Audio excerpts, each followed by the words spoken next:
Sa pagpapatuloy ng ating mga balita. Sa pakikipagtulungan ng Office of the Presidential Assistant on the Peace Process o OPAPP ng lalawigan ng Occidental Mindoro sa pamumuno ni Honorable Josephine Ramirez Sato kasama ang 3rd Infantry Brigade at 80th Infantry Battalion sa pamumuno ni Colonel Carlos Kita at Lieutenant Colonel Rogelio Percol.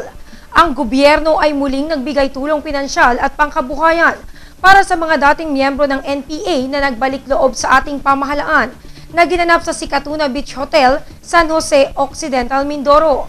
Ang pamahalaan ng Occidental Mindoro, ang kasundaluhan at ang ating kapulisan ay nananawagan sa ating mga kababayan, hindi lamang dito sa Occidental Mindoro kundi pati na rin sa buong isla ng Mindoro na makipagtulungan sa ating pamahalaan upang hikayatin ang mga rebeldeng naliligaw ng landas na magbalik lipunan na. Ang 2nd Brigade, PNP, lokal na pamahalaan at iba pang mga sektor sa isla ng Mindoro ay handang makipagtulungan sa lahat ng Mindoreños para matigil ang karahasan at makamit ang kapayapaan at kaunlaran. Samantala, muling ipinaalala ng ating pamahalaan ang programa na inilunsad ng ating gobyerno na tinatawag na SIP o Social Integration Program upang matugunan ng mga susukong miyembro ng NPA para mamuhay ng mapayapa at tahimik. Makipag-ugnayan po sa pinakamalapit na kampo ng militar, pulis o lokal na pamahalaan. Ang mga benepisyo ng SIP ay ang mga sumusunod: amnestiya para magbagong buhay, 20,000 pisong tulong pinansyal, 50,000 pisong suportang pangkabuhayan, 50,000 piso na ipamahagi para sa baril na isusuko, at 10,000 piso sa tutulong sa pagsuko.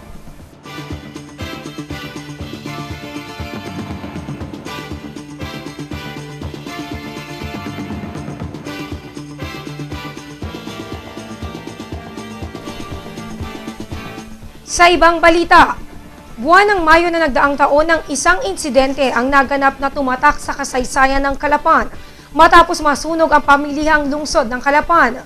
Makalipas ang halos 2 buwan, isinagawa ang relokasyon ng mga maninda at inumpisahan na ang konstruksyon ng bagong pamilihan sa lungsod.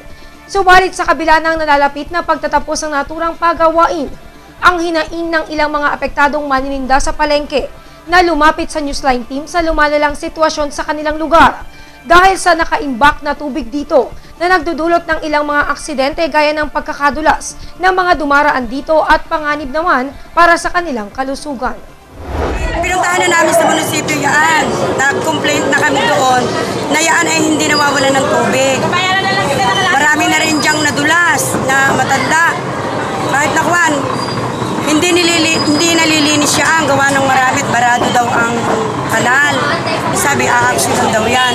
Hanggang ngayon, inaantay namin dahil talagang ang baho na, maruming-marumi na yung daanan na yan. Ay, ang problema po yun kung bakit nagkakaganito. Gawa po nung daanan ng kanal ay natabunan po ng bato. Kaya ang kailangan po doon ay kakalagay, ilinisin yung bato para naman kami mabilhan dito ng manok.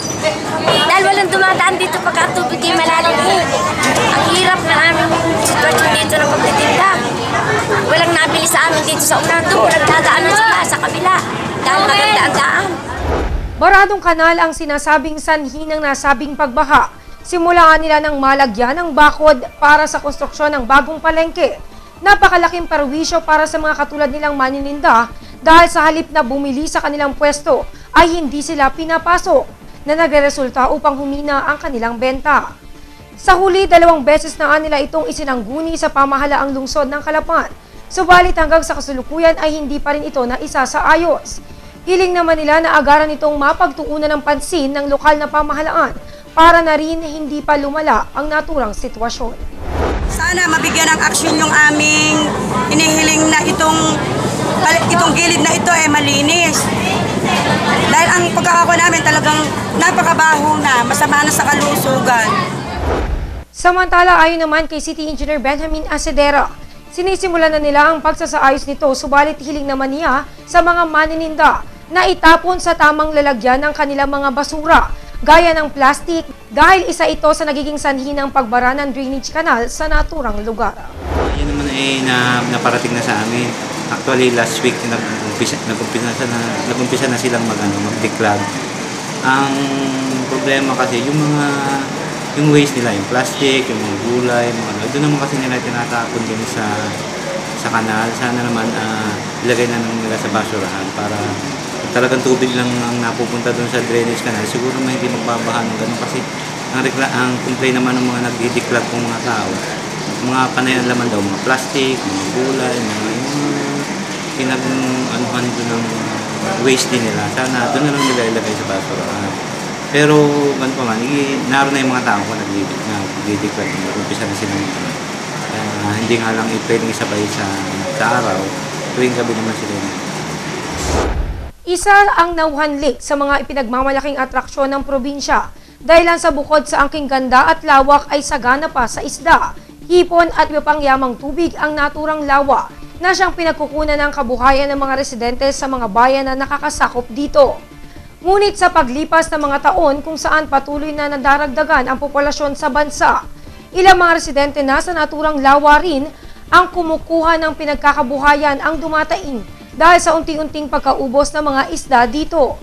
Bagamat sagana pa sa iba't ibang uri ng yamang tubig, malaking kawalan sa kanila ang paunti-ng-paunting mga isda na nahuhuli mula dito na bunsod umano ng mga iligal na gawain na dapat na maipatigil para na rin sa kapakanan ng lahat ng mga nakikinabang dito. Ako lang tatanong kailangan mawala yung mga illegal na yan. Gagamit sa tulad ng mga kuryente. Yung tawagin ni Bayako sa Barangay Malabo sa nasasakupan ng Victoria. Doon naman halos ang mga illegal Sa huli-hiling nila sa lokal na pamahalaan, nagawa ng aksyon ang iligal na pangunghuli ng mga isda dito upang maiwasan ang tuluyang pagkaubos ng mga ito.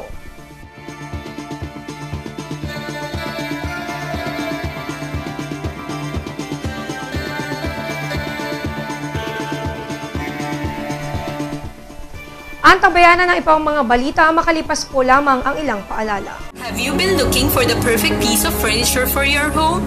Come, visit us at Homemark, the biggest furniture store in the South. From varieties of beds, sofas, dining tables, cabinets, occasional cabinets, and many, many more. At Homemark, we know the value of furniture. That's why we give the best quality at the lowest price. So why wait? Come and visit us at JP Rizal Street, Barangay Camille Mill. Homemark is truly